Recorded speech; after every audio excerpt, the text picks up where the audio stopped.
Habang naghuhukay para sa ginagawang Poso Negro sa isang bahay sa Alaminos sa Pangasinan, may bigla raw kumagat sa atensyon ng construction worker na si Angelo. May nabalita po ako. Akala ko po bato kaya inulit ko po ulit kaya nabasag po. Para po siyang patulis. Akala ko lang po simpleng bato, ma'am. Pero bigla raw siyang kinutuban na parang may kakaiba sa inakala niya nung una na bato.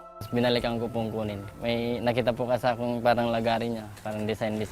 Hinala niya ang kanyang nahukay, hindi lang simpleng bato dahil napansin niya na meron itong maliliit na tulis-tulis. Para pong isang ngipin ng malaking isda po.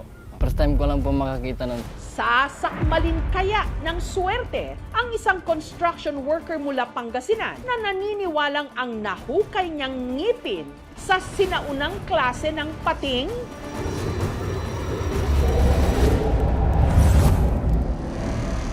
Ang pinaniniwalaang ngipin ng pating na nahukay ni Angelo, 5 inches ang haba, singlapad ng palad ng tao. Nasa 150 grams ang bigat nito, patrianggulo ang hugis. Malapit sa mangrove. Yan ang pinakamalapit na dagat dito sa lugar na to. Ang pinaniniwalaan niyang ngipin ng higanting isda, agad na ipinakita ni Angelo sa kanyang tiyuhin na si Marlon.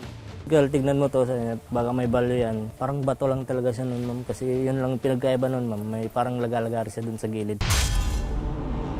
Pero nang kanya itong sinearch online, halos malaglag daw ang kanyang panga sa kanyang nadiskubre. Lumalabas na rin po na yung mga fossils nga po ng mga artifacts na pa sa dinosaur po. Ngipin po. Ang nahukay ni Angelo, hawig daw sa ngipin ng isang dambuhalang pating na nabuhay milyon-milyong taon na ang nakararaan.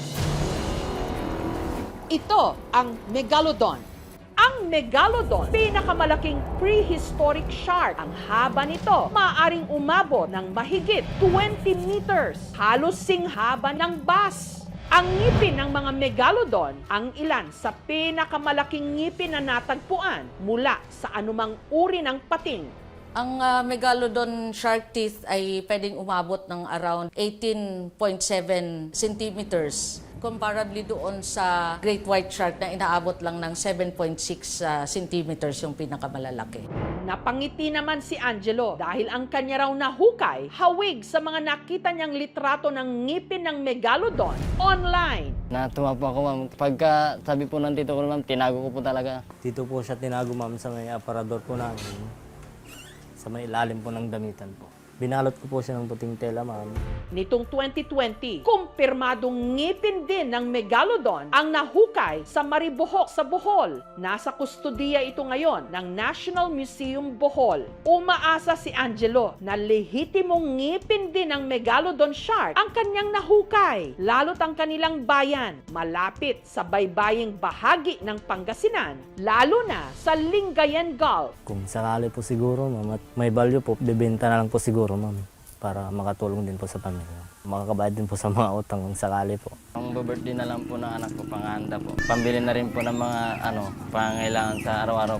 Para malaman kung ngipin nga ba ng sinaunang pating ang hawak ngayon ni Angelo mula Alaminos sa Pangasinan, dinala niya ito sa Maynila para ipasuri sa eksperto. Ano ang kanilang madidiskubre? Dito po sa museum po, makikita po natin na halos katulad niya po, mas malaki lang po yung specimen na ito. Sasakmalin na nga ba sila ng swerte? At it appears na ito po ay isang... Ang resulta ng malalimang pagsisiyasat sa di umano ngipin ng Megalodon. Sa aming pagbabalik.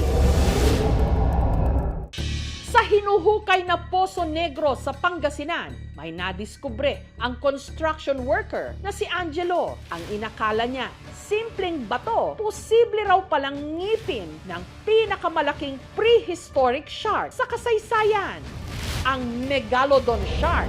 May nakita po kasi akong parang lagari niya, parang design.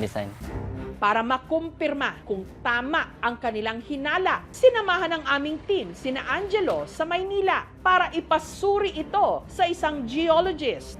May makikita po natin na Parang porcelana po yung texture ng ngipin. Meron po siyang parang maliliit na mga ngipin, serrations, at saka yung parang mga linya po dito sa bahaging ito. At it appears na ito po ay isang ngipin ng Megalodon. So, mayaman ang Pangasinan sa mga gantong fossil. Kung alam natin yung geologic context kung saan nakuha yung fossil, at saka matutulungan tayo ma-understand kung ano nga ba yung nangyari sa Pilipinas milyong taon na ang nakalipas.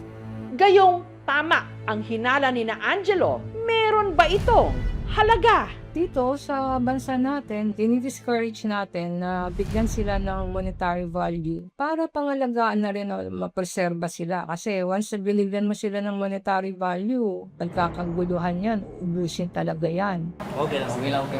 Po, nalaman na nga lang po namin, ma'am, yun po talagang panging po namin talaga. If the fossil is found in a private property, the owner can keep as long as he or she registers it with the NCCA and then donate it to the National Museum. Sa hali po, paparegister na lang po at keep na lang po muna. Kung pwede po. Masaya na rin po, ma'am, kasi nalakan na rin namin kung kung decision po yan. At kung saan po siya nanggaling. Nakamamanghang isipin na ang ating mga karagatan minsang nilanguyan ng pinakahiganting klase ng pating sa kasaysayan, ang Megalodon. Sa pambihirang iniwan nitong interes at kaalaman, mapapasabi ka na lang talaga, may ganon? Thank you for watching mga kapuso. Kung nagustuhan niyo po ang videong ito, subscribe na sa GMA Public Affairs YouTube channel. And don't forget to hit the bell button for our latest updates.